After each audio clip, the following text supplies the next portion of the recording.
Alright, bueno, this is Duck, this is Pato, and this is some chemtrail things up here in the sky I'm going to get before the sun goes down. I don't know how they're going to come out. They're pretty clear, but they're everywhere. They're just, I should be looking at one right now, I'm not certain. But maybe you can see it this way, just all across the sky here. And they just keep going all across the sky. If you look back over here, they sort of crisscross. But you can tell when they dissipate, they sort of make a wavy, like cloud formation, like we have over here. I don't know if you can see that, but it's kind of a wavy cloud formation. It's an unnamed cloud formation. I mean, they named these clouds thousands of years ago, but this one remained unnamed until now, because it's never happened before now. Yeah, man, it's all across the sky. Pretty major ones. You know, it's really rare for Michigan. We don't see a lot of these. But it was a bright day today. And on the days you do see them in the evening, of course, they dissipate, like I said, they did, and they form these sort of wavy cloud things. And I'm thinking maybe, I mean, yeah, this probably drops some kind of toxic material that we breathe, and eventually gives us some kind of weird cancer or something.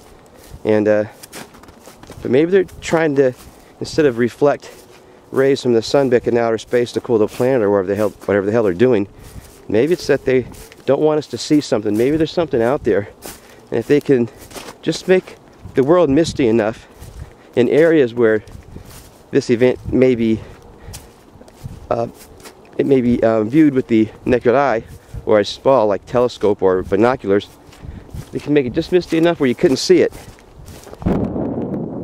And here's the sun going down. You can see the chemtrails right here. Really, I think, yeah, coming off the sun, that looks pretty cool.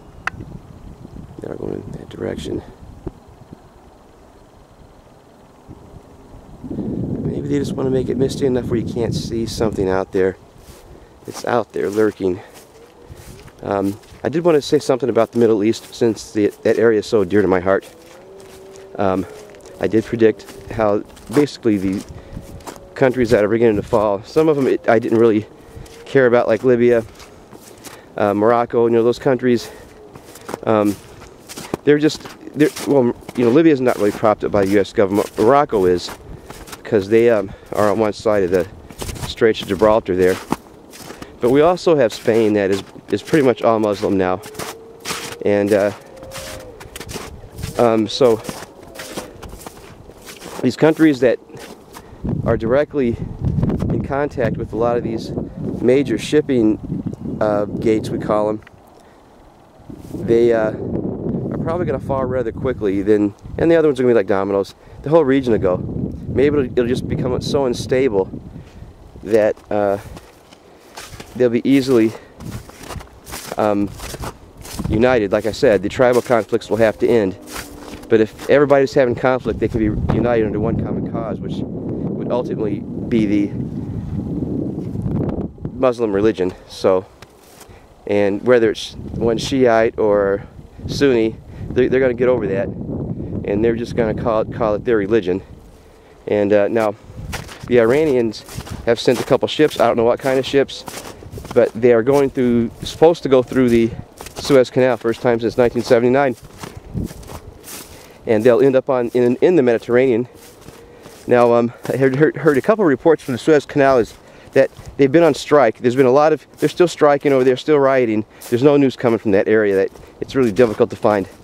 I found a small article saying that they're not they've been on strike. They're not maintaining the canal, and over there the sand is constantly falling into the canal, so you have to constantly dredge to keep the sand and that out of there, and so that larger ships can get through with no problem. So we'll see what happens with that. But the Israelis don't want those Iranian ships navigating the canal, because once they get through, remember the Leviathan, the deep water oil rig there in disputed waters off the coast of Israel.